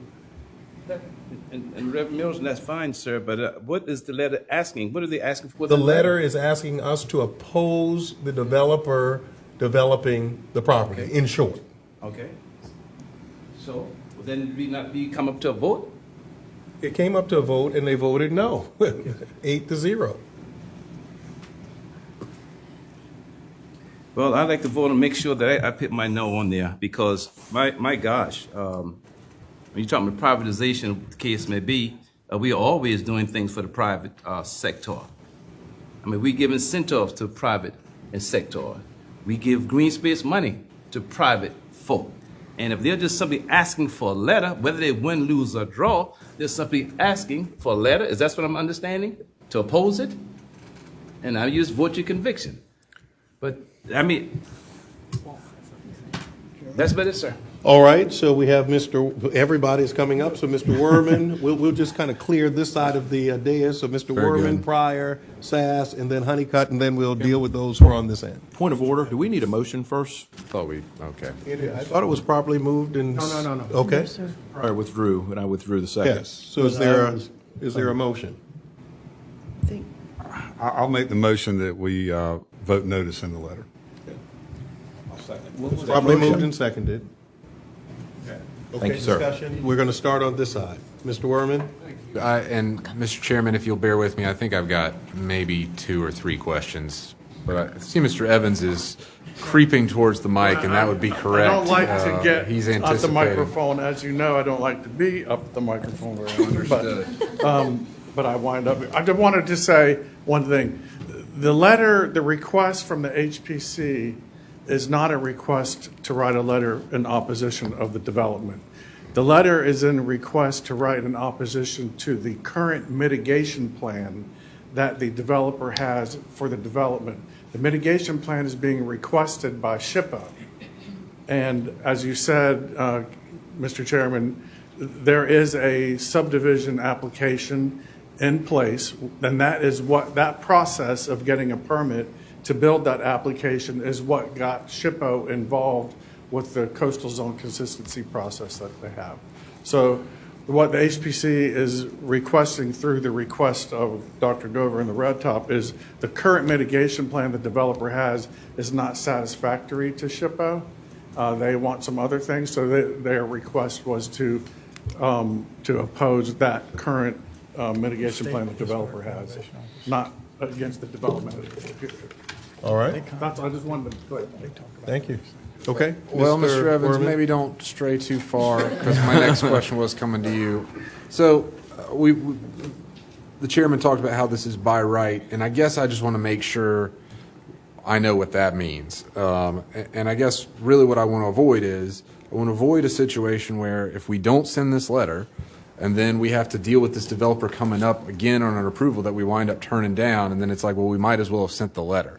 So he's got a subdivision application, that's not going to come through council. No, that's well, something for your department to handle through, just basic standards. The subdivision, the subdivision in its current state meets the county ordinance. We're Gotcha. waiting for the stormwater approval, which is the way that the developer gets the permit to construct the subdivision, but stormwater can't issue their approval until they get this coastal zone consistency letter. Okay. Well, I just want to be clear. What I want to avoid is a situation where we say we're not going to jump in on this one. We're going to let this play out without sending a letter, and then we get some sort of request from the developer to do something way off, way out from left field. We say no to that, and then it's like, well, we might as well have tried to save the building. So there's nothing on the horizon like that, at least that you're aware of. Obviously, they could come up with a PD application. What's tomorrow. initiating all this is what is currently allowed by right in the ordinance. And this is part of the overall approval process of getting these letters from SHPO and coastal zone consistency. Okay. I've got one more question, and this seemed to me to be somewhat unique from the commission, but obviously, we did do this survey and identified it as potentially historic, or identified it as eligible, I guess, for potential historic designation. I mean, have we done something like this before? Is there any precedent for this, or is this? Yeah, there have been, when Charleston County adopted the Historic Preservation Ordinance, by default, all of the properties that are on the National Register became protected in Charleston County. There is no protection in Charleston County for items that are eligible. It was stated earlier by Mr. Spence that there were two properties that were identified in the survey that as something that should be looked at, and that was Elliott Constantine House for architectural reasons and the Tobin Boyd School. Yeah. Okay, so those were the only two items. Those were two that they specifically pulled out, and then the districts, of course, were mentioned.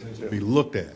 Yeah, yes, looked at as it should be protected, but that has not been done. So they're not protected. They're R4, zoned R4 in the county, and an application was made. The property was sold, obviously, to a property owner. Application has been made, and as part of their permitting process, they have to go through this coastal zone consistency approval. Understood. Thank you, Mr. Evans. Thank you, Mr. Pryor. Mr. Evans, how long that property was sold?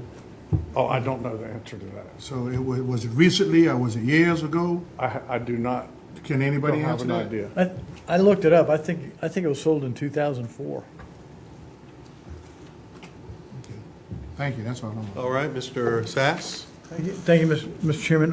I want to change my vote on 6A. I want to vote nay. Thank you so much. You have until the end of the meeting, you always know, until we close out. Ms. Honeycutt? Okay, thank you so much. We're going to go down to Mr. Moody, and we're going to work our way back up. Yeah, maybe Mr. Evans. No, you running away again, man. What's the matter with you? I guess I'm trying to figure out why we're involved. SHPO's point is to work with the developer to be sensitive to the site history. Correct? Yes. What teeth does SHPO have? So if they're not pleased with the mitigation, will they withhold their approval? I don't know the answer to that. That's a Likely, good question. possibly. They could, yes. So why wouldn't the guy work with SHPO? Yeah, I don't know the true motivation, and that's other than to maybe show that, a lot of organizations and jurisdictions want something. I just don't know. Okay. Don't know Well, the answer. I would hope, I mentioned the settlement in my district off Ashcall Plantation Road. I think it's in the developer's best interest to work with SHPO, lest they come before council, Mr. Worman, and need something from us, and they have not been sensitive to the site. Good luck getting something from this council, I would think. So I still wrestle with why we're involved in this. Right, and the developer has reached out as well, and the developer is working with SHPO. Why has HPC asked us to? I don't know. Mr. Boykin? Thank you. Yes, thank you. Mr. Chair, I wish the Red Top community had sought historic preservation district designation to protect the community, and that those protections were in place right now. I also wish that if they were aware, 21 years ago, they could have gotten the property and made a community center or done something else with it to preserve that school. I'm sensitive to that.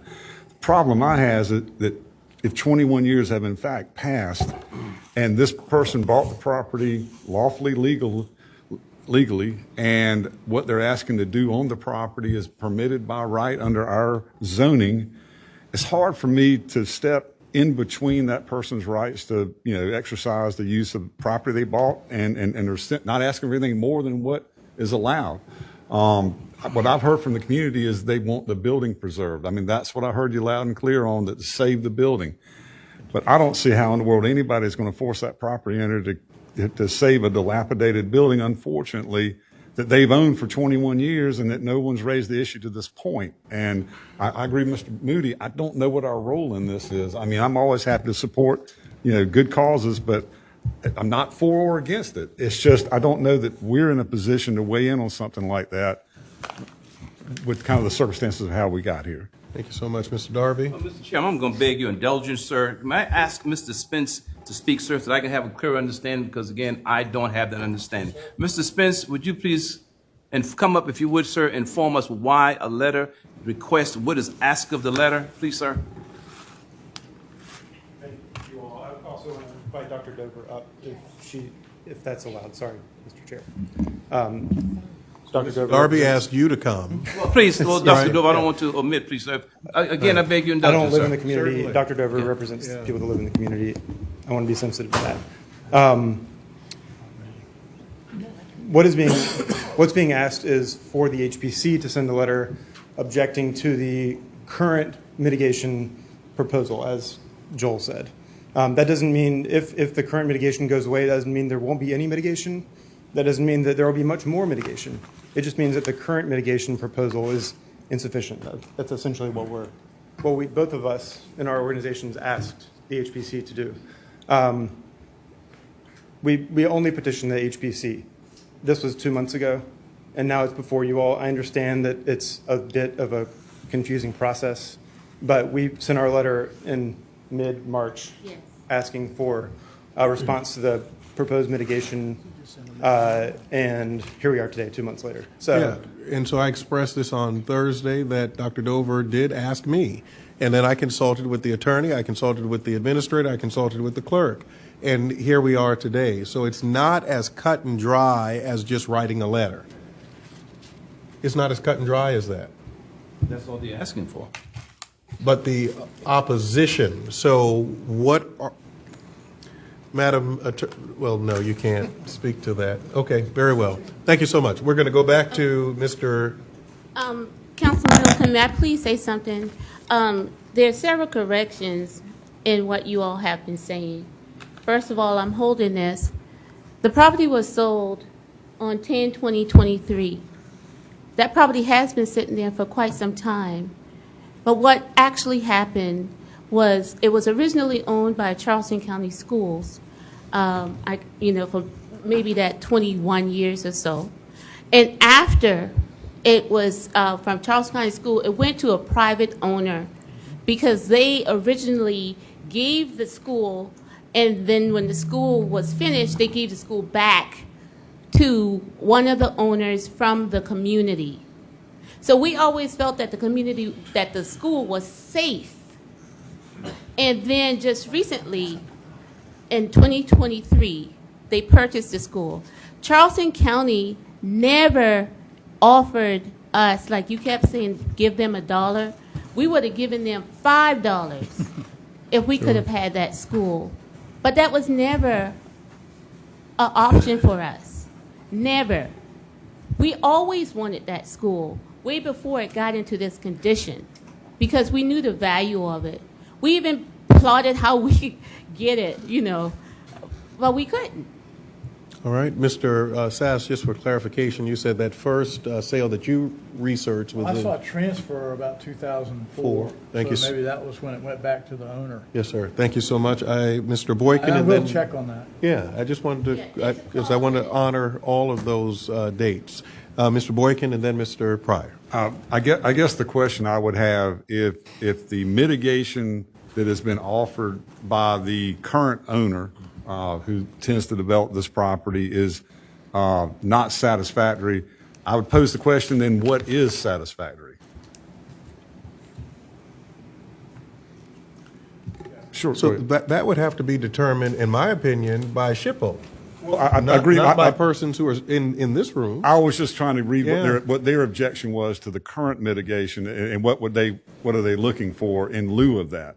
That was just trying to get some understanding. Right, but I think that is probably not a process that we should even engage in, because that's conjecture, and we don't know if SHPO itself, based on the banter that we have here today, if that would be acceptable to them, because they could say, well, they don't want anything.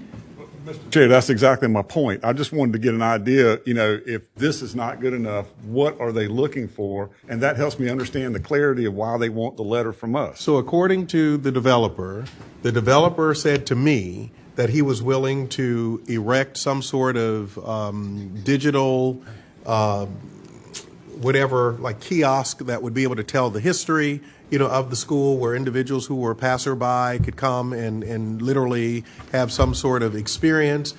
Said also there was the potential erection of a historical marker. So there were a number of things that they were willing to do in order to preserve the history. So I don't know what any of those things would be as it relates to the appetite of the community to accept that or to deny those things.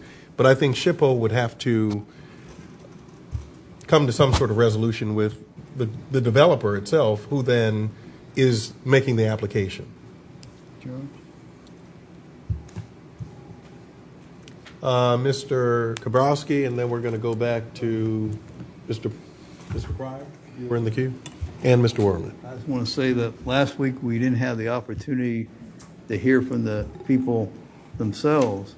And I heard and listened, and I wanted to say if I would have felt just like you do about that. And I think if you're asking why we would get involved, if it's an unincorporated area of Charleston County, we stand in relation as like the governing body. And the do a letter is this to express our recognition of the importance of it to the people who live there and the emotional and historic value they place on it. I think that's worth doing. I certainly feel like that after hearing what you said. I would feel again, just like you, and I feel it's worth sending that letter or approving it to have that we're the governing body and we recognize that the historic nature of it, whether that has an impact or not, I feel it's not out of our role to express that. And I, for one, feel like you do, wouldn't feel about it, so I would be in favor of it. Mr. Vice Chair, that's not the motion, so you're offering something different?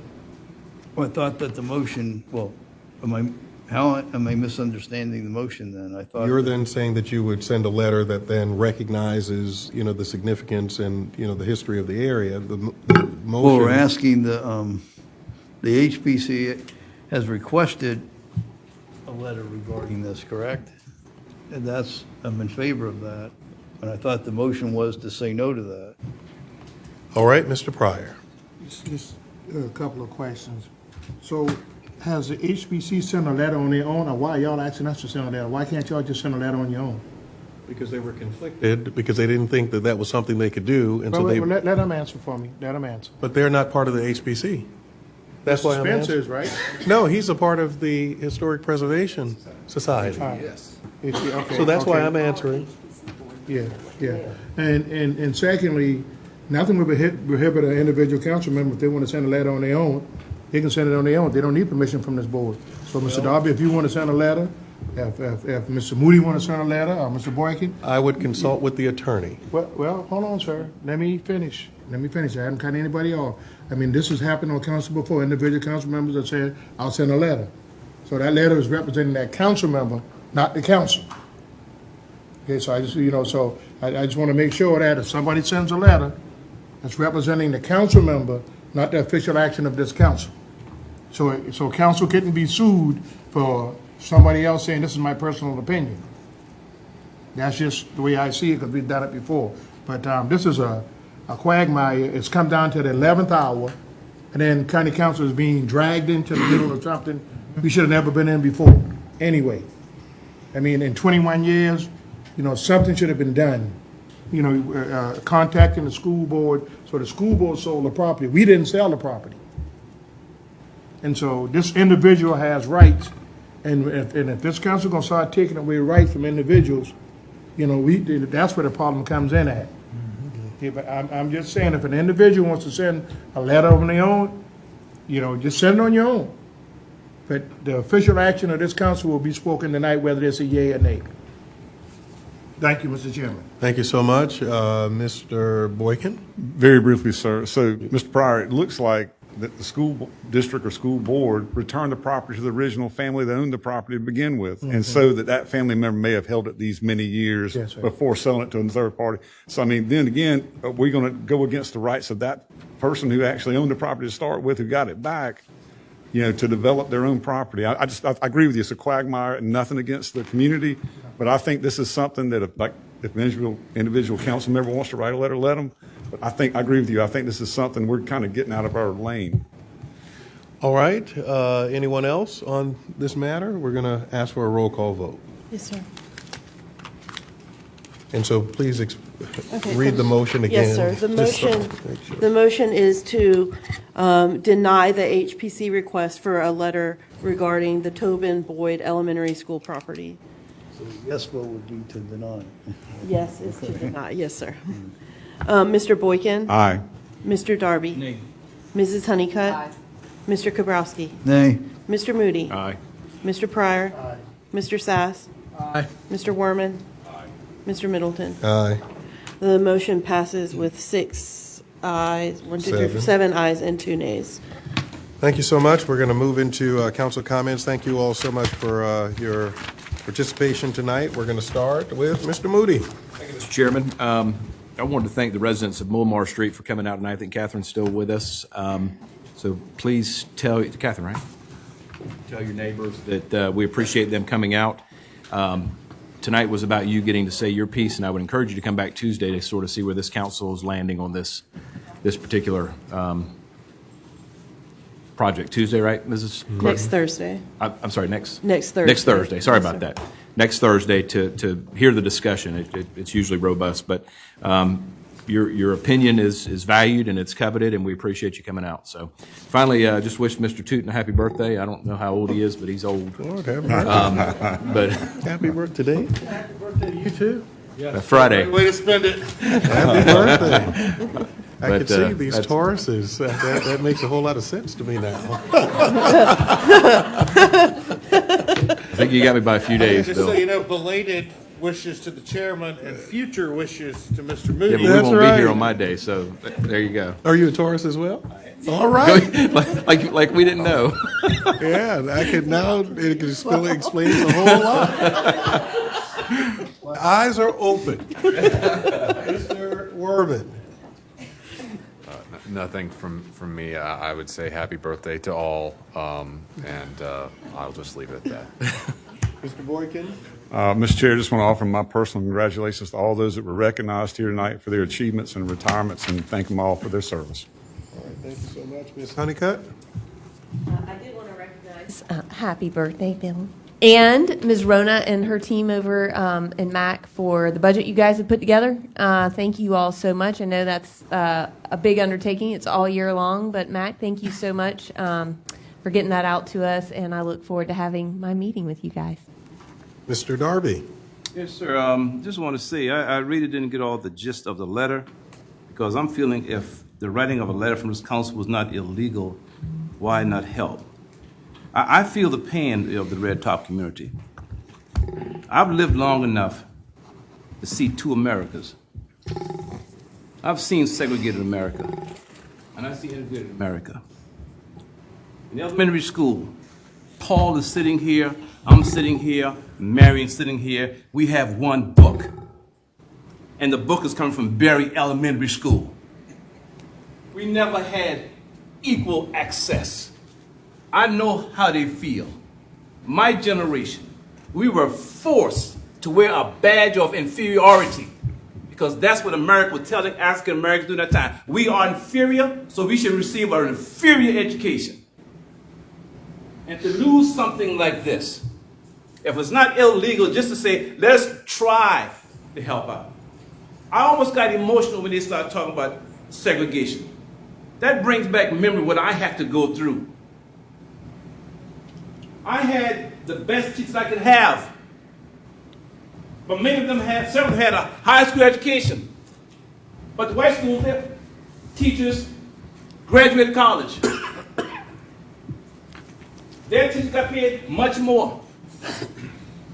And yet you want to be a productive citizen, but yet you provided me with a segregated, crystallized education. I feel their pain. And it seems like that's always happening to the black schools. Arnold Wilson, Liberty Hill Elementary, Lang, and so many others. But I just feel the pain, and it just brought back so many memories of what my generation had to go through, and how so many African Americans, liberal and radical whites, who actually died for me to get an education. And let me get that right. Yes, white liberals and radical liberals and Jews fought to break that system. And these folks were simply saying, help us to remember this by means of a letter. And incidentally, Mr. Boykin, thank you for reminding me, sir, with the Jewish heritage in the NAACP. If it weren't for the Jews, sir, the NAACP may not have come into existence. Amen. Of helping African Americans. So I just want to put that little piece out in history. But I just feel a little painful for the Red Top community. Thank you, sir. Thank you so much, Mr. Sass. Thank you, Mr. Chairman. I'd like to congratulate all those so honored tonight. And we enjoyed this spirited meeting we've had tonight. Thank you all. Vice Chair Kowalski. I'll try to be brief. I wanted to first thank Sheriff Ritchie and Chief Meadows and for the heroic efforts that they did on Sullivan's Island and prevented potential more loss of serious injuries and finding the culprit. And it's proud to have such a sheriff and our own chief and my own granddaughter and daughter were at that school. They're part of the Veritas homeschool. They were there 2 hours before, so we know all the people involved and how terrifying it was. And there is evil in the world, and I'm glad that they found them. And I also wanted to acknowledge and thank for the But also when you had the Jewish American Heritage Month, I also wanted to thank America, because it's also true, and I wanted to be a part of it, that no other country in the history of the world, since we were the fall of Jerusalem over 2,000 years ago, when we were dispersed all over the world, has been hospitable to us. And no place in America has been as hospitable as Charleston. And most people don't know that until the early 1800s, Charleston had the biggest Jewish population in America. And that for people like my grandparents and great-grandparents, they felt like they should kiss the ground of America every day of their life. And that's how I was brought up. But in reference to what Councilman Darby said, I did feel the pain of what those people say, and I felt strongly that we should honor and respect what they had gone through, and I think that to put the impetus of a letter would show respect and understanding. I know when I go back to Eastern Europe, where my family came from, they use our gravestones for basements or roads, and it's the same kind of sense, like we never existed and everything. The gravestones used for toilets or homes or basements, and I just, when people come and they express the pain, I can only imagine what, it may seem was only a rubble, but it meant something. The site on a very deep emotional level, so I regret that we didn't take that step to at least show our honor and respect and recognition of what they suffered. And I just wanted to see if we can put up for a proposal, but we passed the Mount Pleasant Way, but to see if we can ban, make sure that we ban golf carts or e-bikes on that portion of the, that's in our jurisdiction for that. At least require, if you're going to have an e-bike, you have to have a driver's license. Because otherwise, I think that would, they should be on the road. Those are like motorbikes. And I also wanted to acknowledge the, what the state did this week, and thank our chairman for his leadership in that, to make that happen, that, you know, the people were heard, we responded. We heard the people spoke, we listened, and the state responded. And I'd like to also thank that and honor the bipartisan coalition of fiscal conservatives and conservationists who defeated the sales tax referendum. And in a time of bitter partisanship, that's not something to overlook or take for granted. And I think we should recognize that, and I look forward to withdrawing the permit and bringing it to a conclusion so that we can begin to, my feeling is, until we actually put the nail in the coffin and take all the next steps, that we need to take it off the table, because until it's put away, that it can always be out there as a zombie project and keep us from focusing on what we have to do to face the transportation needs that we have going forward. Thank you. Mr. Pryor? Thank you, Mr. Chairman. A couple of quick things. So since Mr. Kabrowski said that 526 was dismantled, I would like for us to figure out where do we go forward. We need to have discussions on where do we go forward, Mr. Chairman, and I think that needs to start not next month, not next year. It needs to start as fast as we can, engaging municipalities and finding out where do we go, you know, and what steps we need to take, you know, to, move traffic along. And, so when the referendum comes up, we'll be well prepared versus, waiting until the last minute. So I would ask that we get with staff and you and Mr. Tootin and let's have some spirited discussions. And let's go out to these other communities and, these municipalities and find out, what indeed will make this work better for us in 2026, if not 2026, 2028. But I'd like to see something done, Mr. Chairman, and if you would take the lead on that, working with staff and bring it back to us so we can have a spirited discussion. But, and Mr. Kabrowski, I'm not going to say I'm picking at you, but I mean, when we pick and choose, we got to be consistent. Now, last week, those folks came from Snowden over there, not Snowden, but they came from 4 Mile. that 4 Mile community, your constituents, and they begged us not to run those multi-use paths in their neighborhood, and you represented them, and you heard the community, and they came out, and you still voted against their interests. So we can't pick and choose. We got to be consistent. Now, with these folks that were here from the Red Top area, I sympathize with them. But my thing is, you took this and you know, in the mountain, you more or less chastised the rest of us for voting the way we did, but you went against your own constituents on last week, which I think was an error. You should have supported them regardless, because those are your constituents, and they came out and they asked you, and you didn't. So all I'm asking is for consistency on this, not when it's in my area. You know, this is what I need, so I'm going to go against the community. So, you know, we don't have to debate back and forth. I just wanted to put that out tonight, that let's have consistency. When all these communities come, let's show them the same thing, you know, if we really care for these communities. Thank you, Mr. Chairman. Thank you so much, Madam Attorney. Happy birthday to all of those who had a birthday in the month of May. Mr. Tootin, Reverend Middleton, Mr. Moody. Thank you so much. Mr. Administrator? Nothing tonight, sir. All right, Madam Clerk, I know Question, sir, for the lawyer, if I may. Yes, sir. I say this so I can get your attention, sir.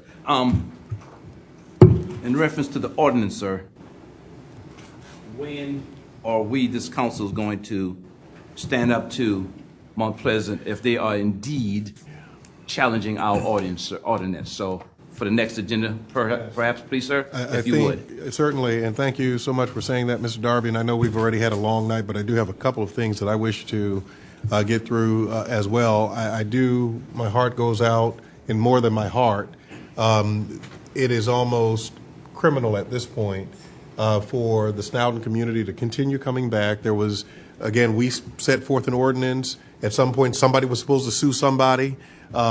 We didn't take that step. You know, I guess the lawsuit was one step close to, it would have been filed, or that may have been, you know, the carrot or the stick. At some point, I think we need to hold Mount Pleasant Waterworks accountable, period. And so more to come on that. Again, happy birthday. I would like to extend that. Again, we can never say it enough. I celebrate the whole month of May. And so, you know, for the rest of you, join on board. I also wanted to point out the fact that the people of the 4 Mile community came just a few weeks ago about that Mount Pleasant Way, and they expressed my heart went out to them too. And certainly when looking at by right, you know, they did not want that in their community, and we are their government. You know, they are a part of the unincorporated area, and we failed them in that way. I wanted to also point out, Mr. Pryor must have been reading my notes, because I have right here, where do we go from here?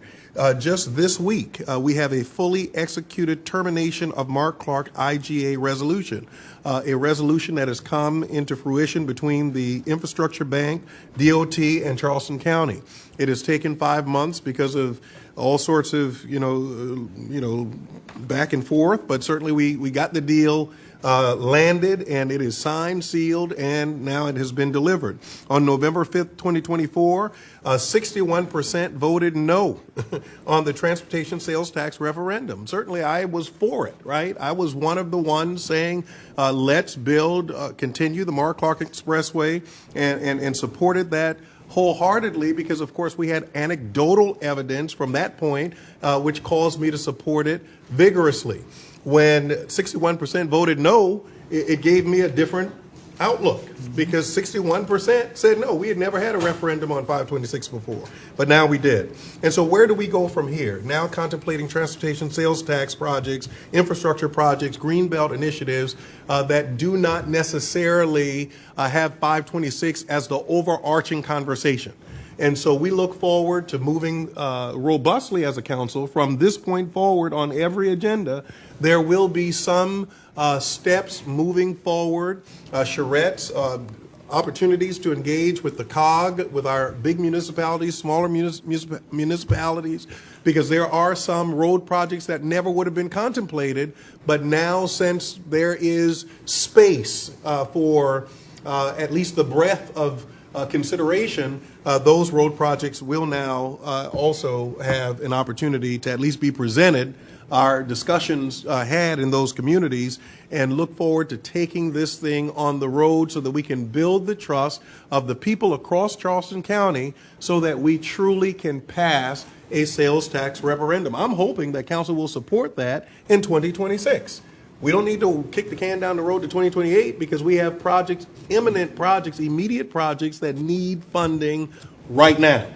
And so in order to galvanize momentum, in order to build support, there are a whole lot of strategies that need to come into play. And we hope to help organize that effort. Certainly tomorrow we'll start talking about this in our Wednesday meeting with the administrator, with the attorney, with our clerk and staff, and we will roll that out from now through then.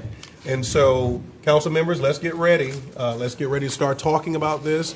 Let's get ready to start collaborating with other municipalities. Let's get ready to go on the road and sell this to the citizens of Charleston County, because we can't do it alone. But if we unite, we will have a winning sales tax referendum that contemplates all of the things that are important to our projects, our programs, infrastructure, transportation, green belt, some climate, potentially even, flood mitigation. And so we hope that that's something that everybody can get behind.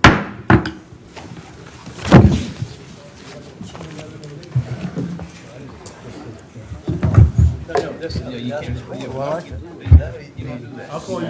Okay, well, I'll call you.